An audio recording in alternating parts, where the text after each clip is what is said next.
और बोलो लाला बता कहा करनो। बोले जा देना तेरी भाभी बढ़िया वारो मक्खन निकारे, बस तू संकेत कर दियो। और जब वो जमुना जल भरवे जावे, घर में कोई नहीं हो, वही समय हमारा आक्रमण होगो। ठीक है।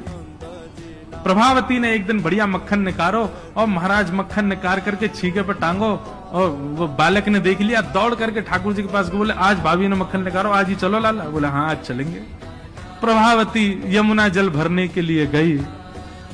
ठाकुर जी उसके यहां प्रवेश कर गए और प्रवेश करके महाराज चार के ऊपर तीन के ऊपर दो के सबसे ऊपर ठाकुर जी, और ठाकुर जी लेकर के बढ़िया मक्खन खाने लगे। मक्खन पाते हैं, ग्वाल बालों को पवाते हैं, और जब सब पा लेते हैं तो फिर मरकान भूषण संग में बंदर और चलते हैं उनको भी पवाते हैं।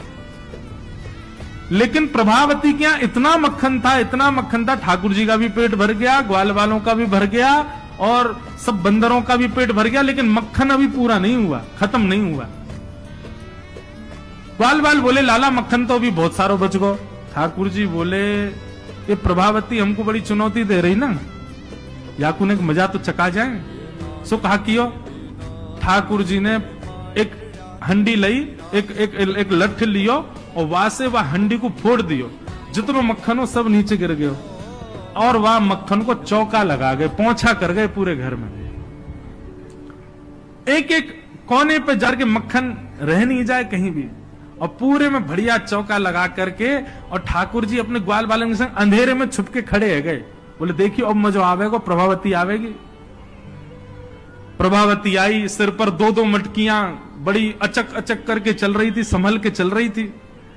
जैसे ही माने द्वार खोलो, और द्वार खोलते ही अपना पाम भीतर धरो, रिपटी महाराज ऐसी रिपटी सिर में लगी, कमर में लगी, हाथ पाम बाके सब रहे कह गए।